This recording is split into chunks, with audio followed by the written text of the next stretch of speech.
आज हम पढ़ेंगे force and laws of motion के बारे में, जो कि यहाँ पे चैप्टर 9 है क्लास 9th का। तो सबसे पहले हम यहाँ पे पढ़ेंगे फोर्स के बारे में और उसके बाद हम यहाँ पे पढ़ेंगे लॉज ऑफ मोशन के बारे में।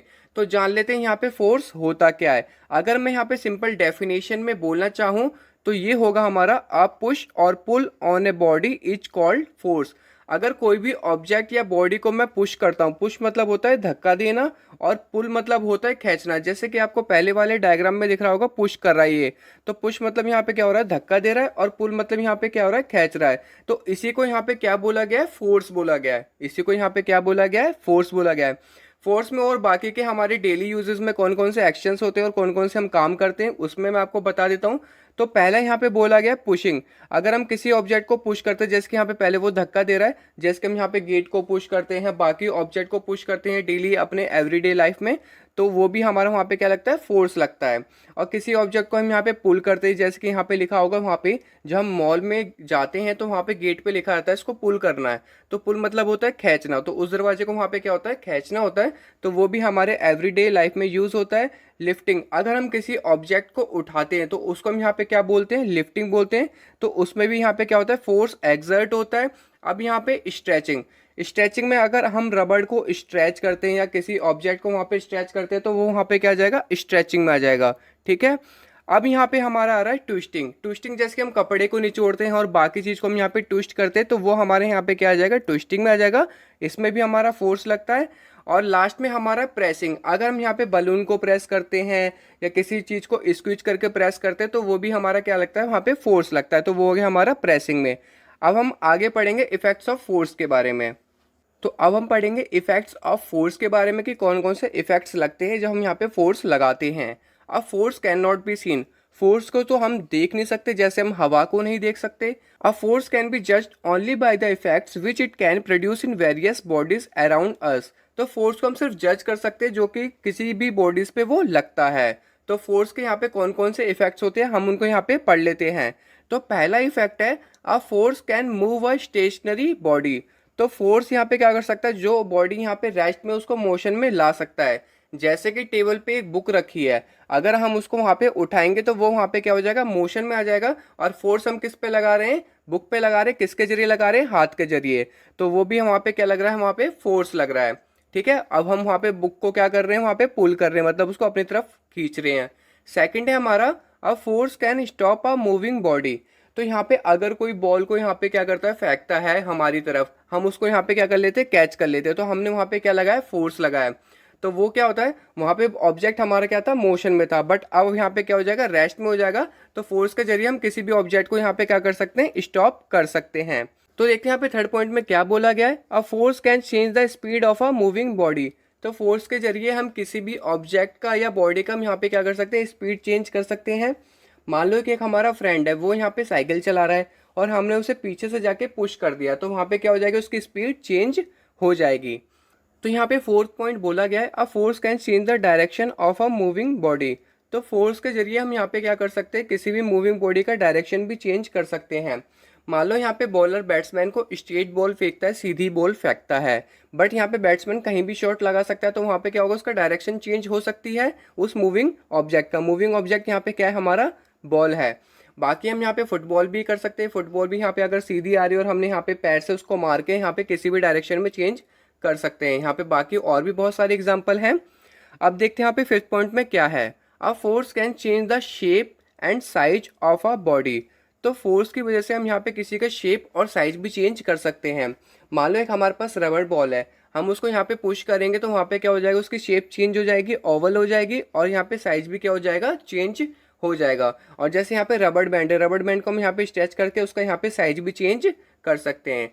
तो यहाँ पे हमारे 5 थे इफेक्ट्स ऑफ फोर्स के बारे में। अब हम पढ़ते हैं अपने नेक्स्ट टॉपिक की तरफ। तो अब हम पढ़ेंगे यहाँ पे बैलेंस एंड अनबैलेंस फोर्सेस के बारे में। तो सबसे पहला जो हमारा पॉइंट है यहाँ पे क्या है, बैलेंस फोर्सेस। तो जान लेते हैं यहाँ पे बैलेंस फोर्सेस होता क्या है। तो यहाँ पे सबसे पहले इसके डेफिनेशन से शुरुआत करते हैं।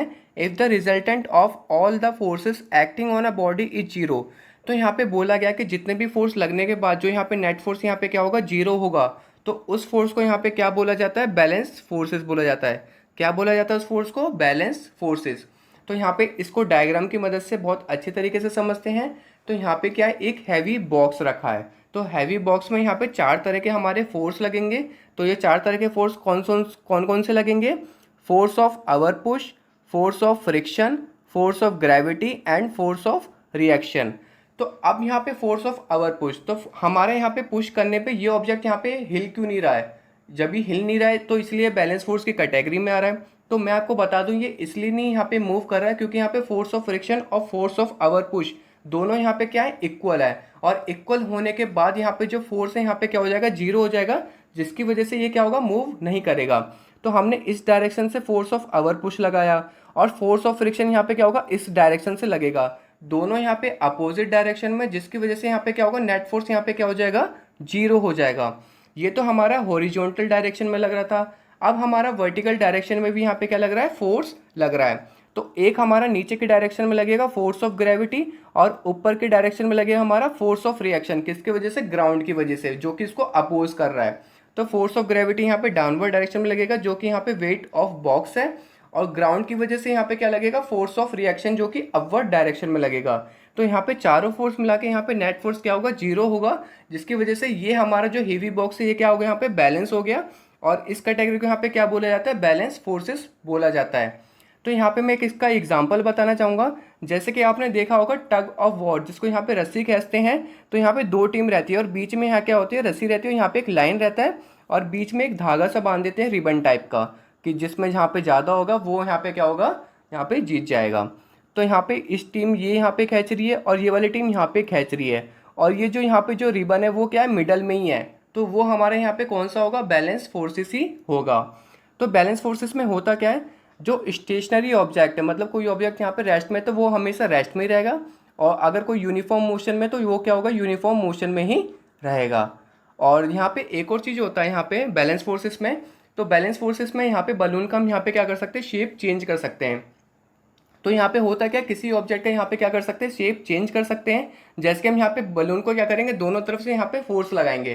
तो नेट फोर्स तो हमारे यहाँ पे जीरो होगा, बट वहाँ पे जो उसकी शेप है बलून की, वो यहाँ पे क्या हो जाएगी, चेंज हो जाएगी। अब हम यहाँ पे पढ़ते हैं अनबैलेंस फोर्सेस के बारे में। तो यहाँ पे हम सबसे पहले पढ़ेंगे अनबैलेंस फोर्सेस का डेफिनेशन। तो यहाँ पे देख लेते हैं डेफिनेशन में क्या बोला गया है। If the resultant of all the forces acting on a body is not zero, the forces are called unbalance forces.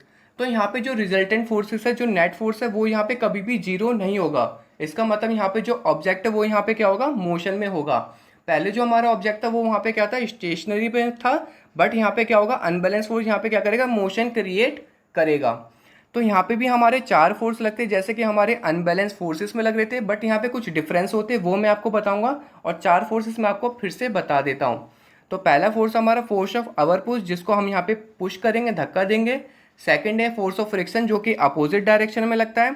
Force of gravity, जो कि यहाँ पे डाउनवर्ड डायरेक्शन में लगता है। और फोर्स ऑफ रिएक्शन, जो ग्राउंड की वजह से अपवर्ड डायरेक्शन में लगता है।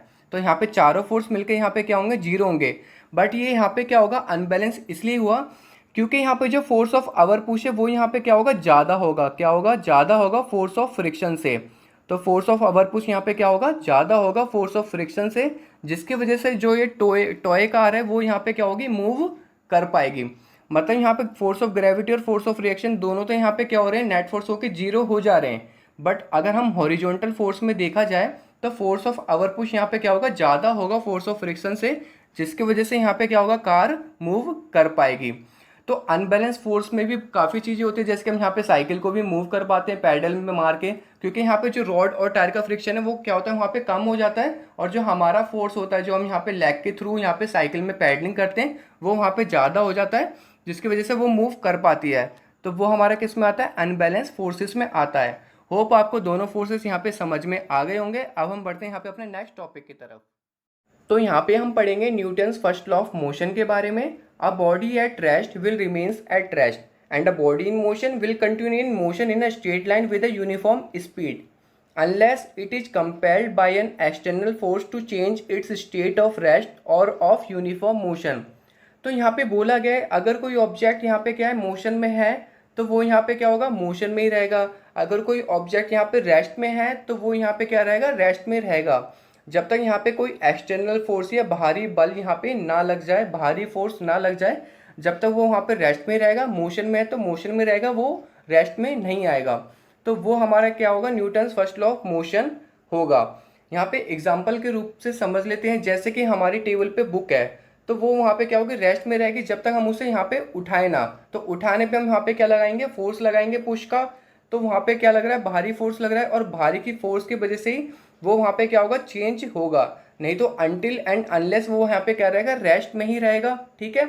तो फर्स्ट लॉ ऑफ मोशन कहता है कि अगर कोई ऑब्जेक्ट यहाँ पे क्या है, रेस्ट में है तो वो रेस्ट में रहेगा, कोई ऑब्जेक्ट यहाँ पे मोशन में है तो मोशन में रहेगा, जब तक उसमें कोई भारी फोर्स ना लग जाए। ठीक है। अब यहाँ पे सबसे इंपॉर्टेंट पॉइंट आता है इनर्शिया का। तो जान लेते हैं यहाँ पे इनर्शिया होगा क्या। The tendency of a body to remains at rest stationary और if moving to continue moving in a straight line is called inertia. तो यहाँ पे Newton's first law of motion जो अभी हमने ऊपर पढ़ा, इसी की प्रॉपर्टी को यहाँ पे क्या बोला जाता है, इनर्शिया बोला जाता है। तो यहाँ पे बोला गया है अगर कोई बॉडी यहाँ पे रेस्ट में है तो वो रेस्ट में रहेगी, अगर कोई मोशन में है तो मोशन में रहेगी इन अ स्ट्रेट लाइन। तो वो यहाँ पे क्या कहलाया जाएगा, इनर्शिया कहलाया जाएगा। अब हम यहाँ पे देखेंगे कि इनर्शिया किस पे डिपेंड करता है। Greater the inertia of a body, greater will be the force required to bring a change in its state of rest और ऑफ यूनिफॉर्म मोशन। तो यहाँ पे बोला गया जितना ज़्यादा यहाँ पे क्या होगा, इनर्शिया लगेगा बॉडी पे, उतना ज़्यादा वहाँ पे हमें क्या लगाया जाएगा, फोर्स लगाया जाएगा। तो यहाँ पे इनर्शिया क्या है, डायरेक्टली प्रोपोर्शनल है किसके, फोर्स के। तो यहाँ पे इनर्शिया भी बढ़ेगा तो यहाँ पे क्या होगा, फोर्स भी बढ़ेगा। Heavier objects have more inertia than lighter objects. तो यहाँ पे जो इनर्शिया है वो डायरेक्टली प्रोपोर्शनल किसके है, मास के हैं। तो यहाँ पे मैं लिख देता हूँ, इनर्शिया यहाँ पे क्या होगा, डायरेक्टली प्रोपोर्शनल होगा किसके, डायरेक्टली प्रोपोर्शनल होगा यहाँ पे मास के होगा। इसका मतलब यहाँ पे इनर्शिया बढ़ेगा तो मास भी बढ़ेगा, अगर मास भी बढ़ेगा तो वहाँ पे क्या होगा, इनर्शिया भी बढ़ेगा।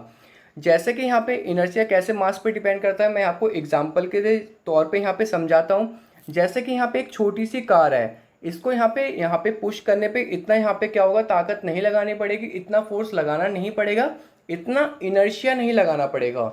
और सेकंड कार में यहाँ पे क्या होगा, कार का यहाँ पे क्या होगा, वेट बढ़ गया, वेट मतलब यहाँ पे क्या होगा, मास बढ़ गया, और मास बढ़ने की वजह से वहाँ पे क्या होगा, इनर्शिया भी बढ़ गया, और वहाँ पे फोर्स भी हमें यहाँ पे क्या करना पड़ेगा, ज़्यादा लगाना पड़ेगा। तो जिसकी वजह से इनर्शिया डायरेक्टली किस पे डिपेंड करता है, मास पे डिपेंड करता है। होप आपको यहाँ पे Newton first law of motion भी समझ में आ गया होगा और इनर्शिया भी समझ में आ गया होगा। अब देखते हैं यहाँ पे नेक्स्ट, इसके यहाँ पे एक्सपेरिमेंट से जान लेते हैं फर्स्ट लॉ ऑफ मोशन यहाँ पे क्या कहता है। तो अब हम पढ़ेंगे experiment to illustrate Newton's first law of motion. तो यहाँ पे हम एक्सपेरिमेंट करेंगे Newton first law of motion को समझने के लिए। तो इस एक्सपेरिमेंट में हमें क्या क्या चाहिए होगा, एक ग्लास ट्यूबर चाहिए होगा, कार्ड चाहिए होगा, कॉइन चाहिए होगा, और जो कॉइन है वो हमारा यहाँ पे क्या होगा, कार्ड के ऊपर रखा होगा। अब हमें यहाँ पे क्या करना है, यहाँ पे हमें फोर्स लगाना है, किस पे लगाना है, कार्ड पे लगाना है। जैसे कि यहाँ पे इसने क्या करा है, फोर्स लगा के उसको यहाँ पे क्या करा, हटा दिया, तो कार्ड यहाँ पे क्या होगा, अलग हो जाएगा। कार्ड तो ये हमारा किस में आ गया, मोशन में आ गया। कार्ड अब हमें यहाँ पे किस में आ गया, मोशन में आ गया। बट जो कॉइन की पोजीशन थी, कॉइन की पोजीशन पहले भी रेस्ट में थी और अब भी यहाँ पे क्या होगी, रेस्ट में रहेगी। और रेस्ट में रहने की वजह से ये तो मूव नहीं करेगा, ये क्या हो जाएगा, नीचे आ जाएगा, कहाँ पर, ग्लास ट्यूबर में। तो यहाँ पे Newton first law of motion क्या बोलता था कि अगर कोई ऑब्जेक्ट रेस्ट में है तो वो रेस्ट में रहेगा। तो यहाँ पे क्या था, जो हमारा कॉइन था वो रेस्ट में था, और बाद में भी वो कहाँ पर था, रेस्ट में ही था, क्योंकि अगर वो मोशन में आ जाता तो वो कार्ड के साथ साथ कॉइन भी चला जाता। तो यहाँ पे हमें first law of motion clear हो जाता है। अब हम यहाँ पे पढ़ेंगे some everyday observation which are based on the property of inertia of a body. तो यहाँ पे डेली ऑब्जर्वेशन पढ़ेंगे जो यहाँ पे किसकी प्रॉपर्टी को डिफाइन करता है, इनर्शिया की। तो पहला यहाँ पे है, when a hanging carpet is beaten with a stick the dust particles start coming out of it. तो यहाँ पे बोला गया जैसे कि हम कारपेट यहाँ पे क्या करते हैं, सुखाते हैं धूप में। अब हम वहाँ पे क्या करते हैं, उसको स्टिक से पीटते हैं। पीटने के बाद आपने देखा होगा जो डस्ट पार्टिकल्स होते हैं वो बाहर आने स्टार्ट हो जाते हैं। तो ये भी यहाँ पे फर्स्ट लॉ ऑफ मोशन की वजह से ही होता है, क्योंकि होता क्या, जब वहाँ पे स्टिक मारते हैं तो वो जो टू एंड फ्रो की जो पोजीशन होती है, मतलब हमने वहाँ पे स्टिक मारा कारपेट में, वो थोड़ा आगे पीछे होगा, और आगे पीछे होने की वजह से वो वहाँ पे मोशन में आ गया। बट जो डस्ट पार्टिकल्स थे वो अब भी वहाँ पे क्या है, रेस्ट पोजीशन में, जिसकी वजह से वो यहाँ पे हमें क्या होगा, बाहर निकलते हुए दिखेंगे। जैसे कि हमारा ऊपर वाले एक्सपेरिमेंट में कॉइन रेस्ट पोजीशन में था, जो कि वहीं रहा, बट जो यहाँ पे कारपेट है वो मोशन में आ गया, बट डस्ट पार्टिकल्स यहाँ पे क्या रहेंगे, रेस्ट में रहेंगे। ठीक है। सेम यहाँ पे सेकंड वाला है, when a tree is shaken vigorously its fruits and leaves fall down. तो यहाँ पे बोला गया जब हम यहाँ पे पेड़ को हिलाते हैं तो उसके कुछ पत्ते होते हैं वो नीचे गिरते हैं और फल यहाँ पे क्या होते हैं नीचे गिरने लगते हैं। ऐसा क्यों होता है? तो यहाँ पे पेड़ को हम आगे पीछे हिलाते हैं वो तो हमारे यहाँ पे मोशन में आ जाता है, बट जो उसकी पत्तियाँ होती है वो अब भी रेस्ट में रहती है, जो उसके फल होते हैं वो भी अब भी यहाँ पे क्या होते हैं रेस्ट में रहते हैं, जिसकी वजह से वो यहाँ पे क्या होते हैं नीचे गिर जाते हैं, जैसे कि हमारे यहाँ पे कॉइन नीचे गिर गया था। थर्ड है यहाँ पे व्हेन ए कार और बस स्टार्ट सडनली। जैसे कि हमने कार और बस को यहाँ पे क्या करा, तुरंत यहाँ पे स्टार्ट करा जल्दी से, द पैसेंजर फॉल बैकवर्ड। तो यहाँ पे क्या होता है, हमारी जो बॉडी होती थी वो हमारी यहाँ पे क्या थी, रेस्ट में थी, और कार स्टार्ट होने के बाद भी वहाँ पे क्या होगी, रेस्ट में रहेगी, जिसकी वजह से हम यहाँ पे क्या होंगे, पीछे की तरफ थोड़ा झुकेंगे। तो यहाँ पे सेकंड पॉइंट बोला गया व्हेन ए रनिंग कार और bus stop suddenly the passenger are jerked forward. तो यहाँ पे बोला गया है जो अगर यहाँ पे कार मोशन में होती है या बस मोशन में होती है तो हम आगे की तरफ क्यों गिर जाते हैं, जब वो यहाँ पे ब्रेक लगाती है। ऐसा इसलिए होता है, कार के साथ साथ हमारी बॉडी भी किस में आ जाती है, मोशन में आ जाती है। अब वो यहाँ पे तुरंत ब्रेक लगाने के कारण वो बॉडी हमारी अभी भी मोशन में रहती है, जिसकी वजह से हम क्या करते हैं, आगे की तरफ गिर जाते हैं। तो इस बात को यहाँ पे ध्यान रखना। होप आपको ये समझ में आ गया होगा Newton's first law of motion. अब देखते हैं यहाँ पे अपना नेक्स्ट पॉइंट। अब हम यहाँ पे पढ़ेंगे मोमेंटम के बारे में। तो जान लेते हैं यहाँ पे मोमेंटम होता क्या है। जैसे कि यहाँ पे क्रिकेट की बॉल होती है और टेनिस की बॉल होती है, और हमें पता है जो टेनिस की बॉल होती है वो क्रिकेट की बॉल से हल्की होती है। इसका मतलब अगर हम यहाँ पे सेम स्पीड से क्रिकेट की और टेनिस की बॉल यहाँ पे फेंके हैं तो किसको रोकने में ज़्यादा फोर्स लगेगा? ऑब्वियसली क्रिकेट की बॉल को रोकने में ज़्यादा फोर्स लगेगा, क्योंकि यहाँ पे जो फोर्स है किसके डायरेक्टली प्रोपोर्शनल है, मास के। तो ये भी हमारे एक मोमेंटम की कैटेगरी में आता है। तो मैं यहाँ पे लिख देता हूँ, फोर्स जो है यहाँ पे डायरेक्टली प्रोपोर्शनल किसके हैं, मास के। और फोर्स जो डायरेक्टली प्रोपोर्शनल वेलोसिटी के भी है। ऐसा क्यों हो रहा है? जैसे कि मान लो अगर यहाँ पे दो क्रिकेट की बॉल ले रखी है और एक को मैं काफ़ी स्लो फेंकूँ तो उसे रोकने में यहाँ पे काफ़ी कम फोर्स लगेगा, और जिसको मैं ज़्यादा तेज़ फेंकूँगा उसको रोकने में यहाँ पे क्या होगा, ज़्यादा फोर्स लगेगा। इसका मतलब वेलोसिटी बढ़ेगी तो वहाँ पे क्या होगा, फोर्स भी बढ़ेगा। तो फोर्स यहाँ पे क्या हो रहा है, डायरेक्टली प्रोपोर्शनल किसके है, वेलोसिटी के है। इसका मतलब यहाँ पे कोई भी अगर ऑब्जेक्ट मोशन में है या कोई भी बॉडी यहाँ पे मोशन में है तो वो किस पे डिपेंड करेगी, मास एंड वेलोसिटी में। तो यहाँ पे मैं लिख देता हूँ, motion of a body, motion of a body depends, किस पे डिपेंड करेगी, मैंने अभी बताया आपको, motion of a body depends on mass and velocity. तो मास एंड वेलोसिटी दोनों पे डिपेंड करेगी, या मास पे भी डिपेंड कर सकती है या वेलोसिटी पे भी डिपेंड कर सकती है। तो यहाँ पे जो मोमेंटम का फॉर्मूला होता है वो मैं यहाँ पे लिख देता हूँ। तो मोमेंटम का जो यहाँ पे फॉर्मूला होता है वो हमारे यहाँ पे होता है मास इनटू वेलोसिटी होता है। क्या होता है हमारा, मास इनटू वेलोसिटी। या इसको डिफाइन भी करें तो momentum of a body is defined by the product of mass and velocity. तो मोमेंटम को हम यहाँ पे P से डिनोट करते हैं और मास को M से एंड वेलोसिटी को V से। तो यहाँ पे अगर कोई P लिख दे तो इसका मतलब वो मोमेंटम की बात कर रहा है। अगर यहाँ पे बॉडी हमारी रेस्ट पे है, अगर हमारी यहाँ पे बॉडी क्या है, रेस्ट पे है, तो ऑब्वियसली उसकी वेलोसिटी यहाँ पे क्या होगी, जीरो होगी, मतलब कोई स्पीड ही नहीं है। तो वहाँ पे अगर वेलोसिटी जीरो होगी तो ऑब्वियसली वहाँ पे मोमेंटम भी हमारा यहाँ पे क्या हो जाएगा, जीरो हो जाएगा। और मोमेंटम जो है हमारी वो यहाँ पे क्या है, वेक्टर क्वांटिटी है। और वेक्टर क्वांटिटी में हमारा मैग्नीट्यूड भी होता है और डायरेक्शन भी होता है। ध्यान रखना ये वेक्टर क्वांटिटी है, क्योंकि वेलोसिटी भी हमारी वेक्टर क्वांटिटी होती थी जिसमें डायरेक्शन भी होता था और वहाँ पे क्या होती थी, मैग्नीट्यूड भी होता था। और इसकी जो यहाँ पे एसआई यूनिट है वो यहाँ पे मैं लिख देता हूँ। इसकी जो यहाँ पे एसआई यूनिट है वो यहाँ पे क्या होगी, किलोग्राम, जिसकी मास की किलोग्राम होती है, और वेलोसिटी यहाँ पे क्या होती है, मीटर पर सेकेंड। तो इसकी एसआई यूनिट बन गई हमारी किलोग्राम मीटर पर सेकेंड। तो बॉडी का अगर हमें यहाँ पे मोमेंटम बढ़ाना है, अगर किसी बॉडी का यहाँ पे हमें मोमेंटम बढ़ाना है तो उसके लिए वहाँ पे क्या होगा, उसका मास बढ़ाना पड़ेगा। सबसे पहले उसका क्या करना पड़ेगा, मास बढ़ाना पड़ेगा। जितना ज़्यादा यहाँ पे मास होगा उतना ज़्यादा वहाँ पे क्या होगा, मोमेंटम होगा। सेकंड पॉइंट, उसकी वेलोसिटी बढ़ानी पड़ेगी। क्या करनी पड़ेगी, उसकी वेलोसिटी। जितनी ज़्यादा वेलोसिटी होगी उतना ज़्यादा वहाँ पे क्या होगा, मोमेंटम बढ़ेगा। या दोनों चीज़ बढ़ानी पड़ेगी, मास भी बढ़ाना पड़ेगा एंड वेलोसिटी भी। ध्यान रखना है यहाँ पे, ठीक है। तो ये कुछ पॉइंट थे यहाँ पे मोमेंटम के बारे में। होप आपको सारे पॉइंट क्लियर हो गए होंगे। अब बढ़ते हैं अपने नेक्स्ट टॉपिक की तरफ। तो अब हम यहाँ पे पढ़ेंगे Newton second law of motion के बारे में। तो न्यूटन सेकंड लॉ की यहाँ पे एक नॉर्मल डेफिनेशन है, तो सबसे पहले मैं यहाँ पे इसका एक फॉर्मूला लिख देता हूँ और वहीं से हम यहाँ पे इसकी एक डेफिनेशन बना लेंगे। तो इसका एक फॉर्मूला होता है, ये यहाँ पे क्या होता है, फोर्स जो होता है वो क्या होता है, डायरेक्टली प्रोपोर्शनल होता है, किसके होता है, चेंज इन मोमेंटम। तो यहाँ पे मैं पूरा लिख देता हूँ, change in momentum upon time taken, कि वहाँ पे वो कितना टाइम ले रहा है। ठीक है, तो इसकी यहाँ पे एक डेफिनेशन बनेगी, the rate of change of momentum of body is directly proportional to applied force and takes place in the direction in which the force act. तो यहाँ पे क्या होगा, change in momentum directly proportional होगा force के जहाँ पे हमारा फोर्स लगेगा, और takes place in the direction, तो वहाँ पे क्या होगा, डायरेक्शन जहाँ पे लग रही है वहीं पे क्या होगा, हमारा फोर्स भी लगेगा, और विद रिस्पेक्ट ऑफ टाइम, इसलिए यहाँ पे हमने यहाँ पे टाइम टेकन भी ले रखा है। अब यहाँ पे इसका एक फॉर्मूला ड्राइव करेंगे, तो फॉर्मूला ड्राइव करने के लिए सबसे पहले यहाँ पे हम कुछ चीज़ सपोज कर लेते हैं। तो हमारे पास क्या है, एक बॉडी है, तो बॉडी का जो यहाँ पे मास है, मान लेते हैं यहाँ पे हमारे पास एक क्या है, बॉडी है, और बॉडी का जो यहाँ पे मास है वो यहाँ पे क्या है, एम है। बॉडी का यहाँ पे जो मास है वो यहाँ पे क्या है, एम है, और जो इनिशियल वेलोसिटी है, जो शुरुआती वेलोसिटी को हम यहाँ पे क्या बोलते हैं, इनिशियल वेलोसिटी बोलते हैं।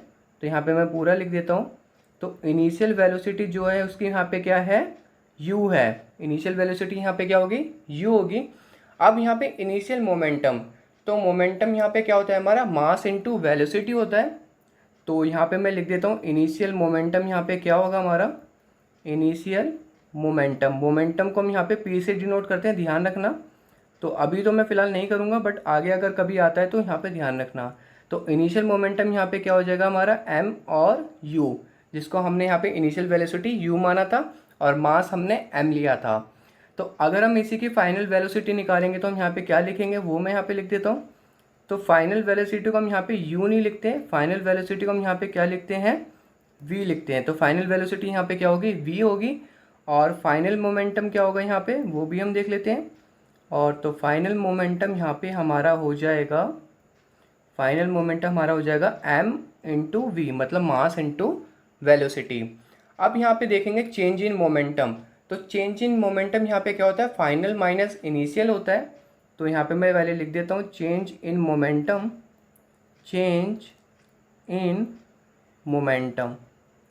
तो यहाँ पे क्या होगा, डिफरेंस निकालेंगे। डिफरेंस हम किसका निकालेंगे, फाइनल माइनस इनिशियल का। तो चेंज इन मोमेंटम यहाँ पे कितना हो जाएगा हमारा, mv माइनस mu। तो फाइनल माइनस इनिशियल मोमेंटम हो गया, and time taken for this change, और इसके यहाँ पे जो टाइम लगा है उसके लिए हम यहाँ पे क्या लेंगे, उसको हम t मानेंगे। And time taken for this change, इस चेंज के लिए जो टाइम लगा उसको हमने यहाँ पे क्या मान लिया, t मान लिया। ठीक है, अब यहाँ पे एक फॉर्मूला बनेगा, उस फॉर्मूले को हम यहाँ पे मैं लिख लेता हूँ। तो फोर्स यहाँ पे क्या होगा हमारा, डायरेक्टली प्रोपोर्शनल होगा किसका, चेंज इन मोमेंटम। तो चेंज इन मोमेंटम अभी हमने यहाँ पे क्या निकाला, mv माइनस mu निकाला है विद रिस्पेक्ट ऑफ टाइम। ठीक है, ऊपर जो लिखा है mv माइनस mu लिखा है, और नीचे हमारे यहाँ पे क्या हो जाएगा, टाइम हो जाएगा। अब यहाँ पे एसलेशन सभी जानते होंगे, एसलेशन हमारा क्या होता है, change in velocity with respect to time. तो यहाँ पे मैं लिख देता हूँ, change in velocity with respect to time. तो विद रिस्पेक्ट टू मैं WRT लिख देता हूँ, विद रिस्पेक्ट टू टाइम। ठीक है, तो यहाँ पे जो एसलेशन कहाँ पे जगह ले लेगा वो देख लेना। तो यहाँ पे एसलेशन की जो जगह होगी यहाँ पे थोड़ी देख लो। तो सबसे पहले यहाँ पे हम क्या करेंगे, m को कॉमन ले लेंगे, और v माइनस यू यहाँ पे ऐसे आ जाएगा। और अब यहाँ पे एक्सलेशन का यूज़ कैसे होता है, तो फोर्स डायरेक्टली प्रोपोर्शनल m। तो v माइनस यू यहाँ पे क्या है, चेंज इन वेलोसिटी है, और नीचे क्या हो रहा है, टाइम है। तो उसकी जगह यहाँ पे क्या लग जाएगा, एक्सलेशन लग जाएगा। क्या लग जाएगा हमारा, एक्सलेशन लग जाएगा। तो फोर्स यहाँ पे डायरेक्टली प्रोपोर्शनल किसके हो जाएगा, मास इंटू एक्सलेशन हो जाएगा। अब हमें यहाँ पे क्या करना है, यहाँ पे डायरेक्टली प्रोपोर्शनल का जो यहाँ पे साइन है उसको हटाना है।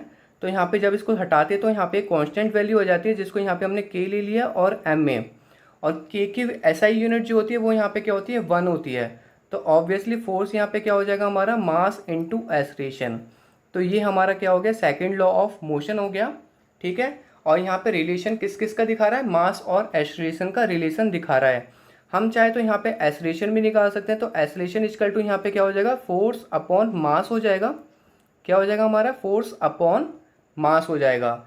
जो एक्सलेरेशन है वो क्या होता है, डायरेक्टली प्रोपोर्शनल होता है फोर्स के, तो यहाँ पे क्या होगा, एक्सलेरेशन क्या होगा, डायरेक्टली प्रोपोर्शनल होगा फोर्स के, जैसे कि आप देख सकते हो, और इन्वर्सली प्रोपोर्शनल होगा मास के।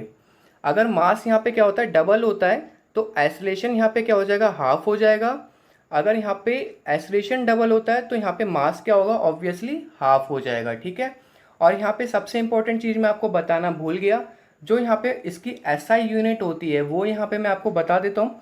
तो एसआई यूनिट के लिए जो मास की होगी वो यहाँ पे क्या हो जाएगी, किलोग्राम हो जाएगी, और इसके साथ एक्सलेरेशन आ रहा है, और एक्सलेरेशन की जो यूनिट होती है वो क्या होती है हमारी, मीटर पर सेकेंड स्क्वायर। तो यहाँ पे हो जाएगा मीटर पर सेकेंड स्क्वायर। तो ये इसकी यहाँ पे क्या हो जाएगी, एसआई यूनिट हो जाएगी, किसकी, फोर्स की, या हम इसको न्यूटन भी बोल सकते हैं। इसका न्यूटन भी होता है, और इसकी यूनिट यहाँ पे क्या हो जाएगी, किलोग्राम मीटर पर सेकेंड स्क्वायर। तो अब हम यहाँ पे पढ़ेंगे applications of second law of motion के बारे में। तो यहाँ पे कुछ एप्लीकेशंस है। तो पहला एप्लीकेशन में यहाँ पे बोला गया है कैचिंग अ क्रिकेट बॉल। तो यहाँ पे जो क्रिकेट बॉल है, अगर उसको काफ़ी फोर्स से फेंका गया है, अगर हम उसको यहाँ पे नॉर्मल कैच करेंगे तो हमारा हाथ वहाँ पे क्या होगा, हर्ट होगा। तो देखा होगा जो खिलाड़ी होते हैं वो क्या करते हैं, जब कैच लेने के बाद थोड़ा जो अपना हाथ है वो बैकवर्ड साइड मूव करते हैं। वो ऐसा इसलिए करते हैं जिसकी वजह से उनको थोड़ा और टाइम मिल जाए, क्योंकि यहाँ पे टाइम टेकन जो है यहाँ पे क्या इन्वर्सली प्रोपोर्शनल है, किसके, फोर्स के। किसके इन्वर्सली प्रोपोर्शनल है, फोर्स के इन्वर्सली प्रोपोर्शनल है। तो फोर्स घटाने के लिए यहाँ पे क्या होगा, टाइम बढ़ाना पड़ेगा, ठीक है। सेकेंड एप्लीकेशन है the case of higher jump. तो यहाँ पे देखा होगा जब यहाँ पे हायर जंप होता है तो क्या होता है, नीचे के साइड यहाँ पे कुशन लगा देते हैं, या जो यहाँ पे क्या करते हैं, मिट्टी बिछा देते हैं।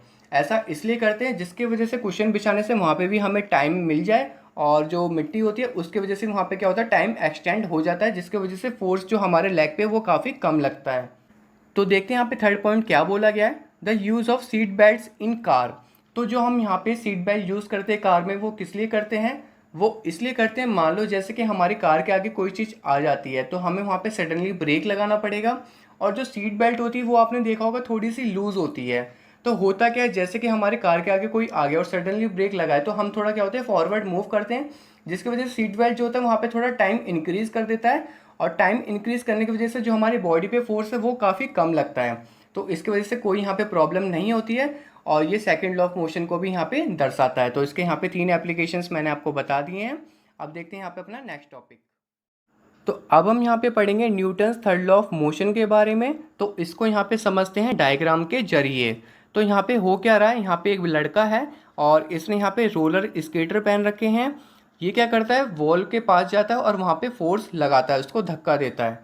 तो यहाँ पे जब वो फोर्स लगाता है तो उसकी बॉडी पे भी वहाँ पे क्या लगता है, फोर्स लगता है, और उसकी बॉडी पे फोर्स लगने की वजह से वो यहाँ पे क्या होता है, दीवार से दूर चला जाता है अपोजिट डायरेक्शन में। मतलब फोर्स वो किसी और डायरेक्शन में लग रहा था, बट जो उसका रिएक्शन है वो यहाँ पे क्या होगा, अपोजिट डायरेक्शन में होगा। तो जान लेते हैं इसका definition. whenever one body exerts a force on another body, the second body exerts an equal and opposite forces on the first body।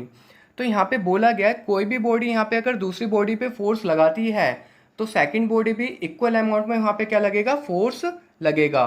तो यहाँ पे सिंपल सी भाषा में बोला गया है, to every action there is an equal and opposite reaction.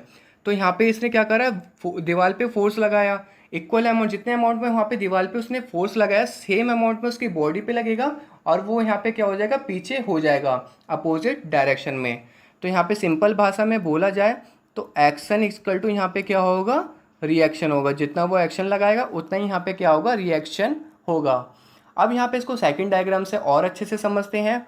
जैसे कि यहाँ पे क्या है, ये स्प्रिंग बैलेंस है।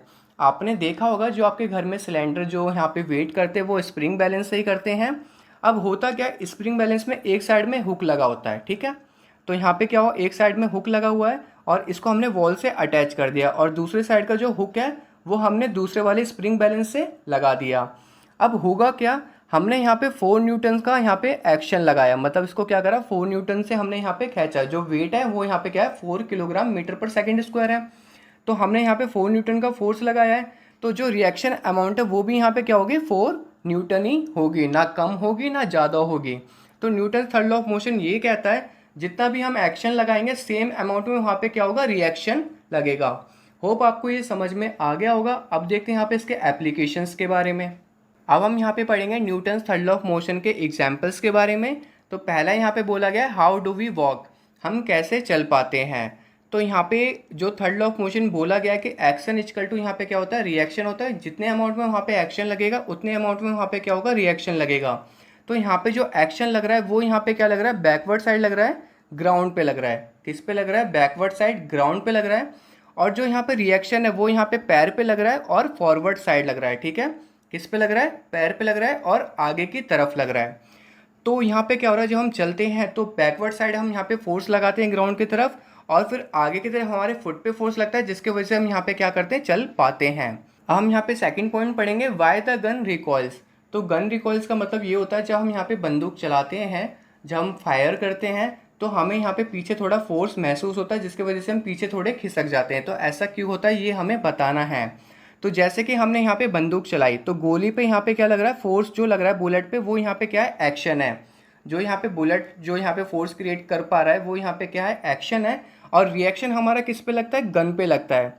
रिएक्शन हमारा किस पे लगता है, गन पे लगता है, और वो भी अपोजिट डायरेक्शन में लगता है। और गन पे यहाँ पे जब रिएक्शन लगता है, जब यहाँ पे फोर्स लगता है, तो गन हमारे यहाँ पे क्या होती है, शोल्डर पे लगी रहती है, जिसकी वजह से हमें भी यहाँ पे फोर्स महसूस होता है, जिसकी वजह से हम यहाँ पे क्या होती है, पीछे खिसक जाते हैं। ठीक है, अब देखते हैं यहाँ पे थर्ड पॉइंट में क्या बोला है, the flying of jet aeroplanes and rocket. तो एरोप्लेन्स एंड रॉकेट जो होते हैं यहाँ पे उड़ कैसे पाते हैं, ये भी यहाँ पे थर्ड लॉ ऑफ मोशन की वजह से ही हो पा रहा है। तो इसको यहाँ पे हम बलून की मदद से समझेंगे। तो बलून में क्या करते हैं, हम यहाँ पे हवा भर लेते हैं, और हवा भरने के बाद इसका जो माउथ है हम क्या करते हैं, ओपन रख देते हैं। और ओपन रखने के बाद इसको हम जब छोड़ते हैं तो यहाँ पे क्या होगा, एयर तो हमारी इस साइड से लगेगी और बलून हमारा क्या होगा, दूसरी साइड मूव करेगा। तो मतलब यहाँ पे क्या हो रहा है, ये एक्शन है, और इसके अपोजिट साइड में हमारे यहाँ पे क्या लगेगा, रिएक्शन लगेगा। इसका अपोजिट डायरेक्शन में यहाँ पे क्या लग रहा है, हमारा रिएक्शन लग रहा है, जिसकी वजह से ये मोशन कर पा रही है। ठीक है, अब हम यहाँ पे देखते हैं एरोप्लेन्स और रॉकेट्स के बारे में। तो एरोप्लेन्स और रॉकेट्स में यहाँ पे क्या होता है, जो फ्यूल भरा होता है, जो गैसेस भरी होती हैं, वो उसमें यहाँ पे क्या होता है, बर्न होते हैं, और वो काफ़ी तेज अमाउंट में यहाँ पे क्या करते हैं, पुश करते हैं। जब वो गैसेस फ्यूल जब यहाँ पे बर्न होते हैं और पुश करते हैं, तो जो हमारा प्लेन है वो हमारा फॉरवर्ड डायरेक्शन में जाता है। तो यहाँ पे भी क्या हो रहा है, एक्शन इक्वल टू रिएक्शन लग रहा है। होप आपको यहाँ पे सारे एग्जाम्पल समझ में आ गए होंगे और Newton third law of motion clear हो गया होगा। अब हम देखते हैं अपना नेक्स्ट टॉपिक। तो कंजर्वेशन ऑफ मोमेंटम का अब हम यहाँ पे फॉर्मूला डिराइव करेंगे। तो यहाँ पे मैं कुछ पॉइंट्स क्लियर कर देता हूँ। तो ये जो हमारा ब्लू वाला है ये हमारा यहाँ पे क्या है, ट्रक है। ये हमारा यहाँ पे क्या है, ट्रक है। और जो पिंक वाला है ये हमारा यहाँ पे क्या है, कार है। तो सबसे पहले ये क्या कर रहे हैं, डिफरेंट वेलोसिटीज़ के साथ आगे चल रहे हैं। अब होगा क्या, ये आगे जाके यहाँ पे आपस में क्या हो जाएंगे, टकरा जाएंगे। और टकराने के बाद यहाँ पे जो इसकी वेलोसिटी है वो यहाँ पे क्या होगी, चेंज होगी। तो देख लेते हैं इसको पूरा अच्छे तरीके से। तो टकराने से पहले जो यहाँ पे ट्रक का मास था उसको हमने यहाँ पे m1 माना है, और जो उसकी इनिशियल वेलोसिटी है उसको हमने यहाँ पे u1 माना है, आपको यहाँ पे दिख रहा होगा। और जो हमारा यहाँ पे कार का है उसको हमने m2 माना है, और जो इनिशियल वेलोसिटी है उसको u2 माना है। अब कोलिजन के बाद यहाँ पे होगा क्या, उससे पहले यहाँ पे मैं एक और चीज़ बता देता हूँ कि मोमेंटम बिफोर कोलिजन, तो जहाँ पे टोटल मोमेंटम होगी, ये जो हमारा टोटल मोमेंटम है बिफोर कोलिजन, वो यहाँ पे क्या है, m1u1 प्लस m2u2। अब कोलिजन के बाद यहाँ पे क्या होगा, इसका वेलोसिटी क्या होगी, चेंज होगी, क्योंकि यहाँ पे स्पीड भी चेंज होगी, तो इसलिए यहाँ पे वेलोसिटी भी चेंज हो रही है। तो यहाँ पे होगा क्या, तो मास तो दोनों के सेम रहेंगे, बट वेलोसिटी यहाँ पे हमने जो फाइनल वेलोसिटी उसको हमने v1 माना है, और जो कार की है उसको हमने v2 माना है। और जो मोमेंटम होगा आफ्टर कोलिजन, टकराने के बाद जो उसकी मोमेंटम बनेगी वो m1v1 प्लस m2v2 बनेगी। अब हमें यहाँ पे क्या निकालना है, इसका एक्सेलरेशन निकालना है। तो सबसे पहले यहाँ पे क्या करेगा, ट्रक किस पे फोर्स लगाएगा, कार पे फोर्स लगाएगा, जिसको हम यहाँ पे F1 मानेंगे। तो यहाँ पे मैं लिख लेता हूँ, truck exerts force F1 on car. तो ट्रक यहाँ पे क्या करेगा, कार पे फोर्स लगाएगा F1। तो इसके लिए जो हम यहाँ पे एक्सेलरेशन लेंगे A2, वो हमारे यहाँ पे क्या होगा, चेंज इन वेलोसिटी। तो यहाँ पे क्या होगा, final minus initial upon time होगा, क्या होगा, टाइम होगा। और जो फोर्स लगेगा यहाँ पे F1, उसका फॉर्मूला यहाँ पे क्या होता है, मास इंटू एक्सलेशन होता है। तो मास और एक्सलेशन अभी हमने यहाँ पे निकाला है V2 minus U2 upon T, ठीक है। ये हमारे यहाँ पे क्या हो गया, इसका फोर्स F1 निकल गया जो ट्रक यहाँ पे कार पे फोर्स लगाएगा। सेम हम यहाँ पे क्या लगाएंगे, F2 निकालेंगे जो यहाँ पे कार फोर्स लगाएगा ट्रक पे, ठीक है। तो वो यहाँ पे मैं लिख देता हूँ car exerts force F2 on truck. तो अब यहाँ पे क्या होगा, ट्रक्स पे फोर्स लगेगा, तो उससे पहले ट्रक का एक्सेलरेशन निकाल लेते हैं। तो इसका एक्सेलरेशन भी यहाँ पे क्या होगा, चेंज इन वेलोसिटी होगा। तो चेंज इन वेलोसिटी यहाँ पे क्या हो जाएगा हमारा V1 minus U1 upon T हो जाएगा। और यहाँ पे इसका F2 निकालेंगे फोर्स, तो मास इंटू एक्सेलरेशन होता है, तो मास ही हो गया, और acceleration V1 minus U1 upon T। अब यहाँ पे जो इसका फोर्स लगेगा, एक्शन इक्वल टू रिएक्शन, वो हम इसको आगे करते हैं नेक्स्ट पेज पे। ये वाला पेज हमारा भर चुका है। तो यहाँ पे हमारी एक चीज़ रह गई है, जैसे कि हमारा यहाँ पे जो कार पे लग रहा था फोर्स, तो यहाँ पे हम क्या लेंगे, M2 लेंगे। और यहाँ पे हमारा किस पे लग रहा था, ट्रक पे लग रहा था, और ट्रक का यहाँ पे जो मास था वो यहाँ पे क्या था, हमारा M1 था। अब हम यहाँ पे दोनों के फोर्स को कंपेयर करेंगे, क्योंकि यहाँ पे एक्शन इक्वल टू रिएक्शन हो रहा है। ये वाला पेज तो हमारा भर गया। अब चलते हैं हम अपने नेक्स्ट पेज पे। तो यहाँ पे क्या होगा, दोनों फोर्स यहाँ पे क्या होंगे, आपस में बराबर होंगे, क्योंकि यहाँ पे क्या हो रहा है, एक्शन इक्वल टू रिएक्शन हो रहा है। मैं यहाँ पे लिख देता हूँ एक्शन इक्वल टू रिएक्शन, ठीक है। तो एक्शन हमारा F1 हो गया, और जो रिएक्शन लगेगा वो नेगेटिव साइड लगेगा, क्योंकि अपोजिट डायरेक्शन में लग रहा है। तो हम यहाँ पे माइनस का F2 कर लेंगे। तो फोर्स का जो हमारा F1 निकला था वो हमारा यहाँ पे क्या निकला था, M2 निकला था। तो यहाँ पे मैं लिख देता हूँ इसको M2 मल्टीप्लाई और change in velocity V2 minus U2 upon time. और जो हमारे यहाँ पे नेगेटिव था F2, उसको भी लिख देते हैं M1 और V1 minus U1 upon T। अब होगा क्या, यहाँ पे दोनों आपस में मल्टीप्लाई में, तो ये T से ये वाला T यहाँ पे क्या हो जाएगा, कट जाएगा। अब इसको यहाँ पे सब्स्टिट्यूट कर लेते हैं डिस्ट्रीब्यूटिव प्रॉपर्टी से। सबसे पहले इसको मल्टीप्लाई करेंगे, तो यहाँ पे क्या हो जाएगा, M2 पहले V2 से होगा माइनस M2 U2 हो गया, ठीक है। और वहाँ पे क्या था, नेगेटिव साइन था, तो माइनस का M1 V1, और नेगेटिव नेगेटिव यहाँ पे क्या हो जाएंगे, पॉजिटिव हो जाएंगे, M1 U1। तो अब हम इसको यहाँ पे सब्स्टिट्यूट कर लेंगे। तो ये जो नेगेटिव साइड है ये हमारा क्या हो जाएगा, ये हमारा चला जाएगा लेफ्ट साइड, और ये वाला नेगेटिव हमारा राइट साइड चला जाएगा। तो इसको हम यहाँ पे कर लेते हैं।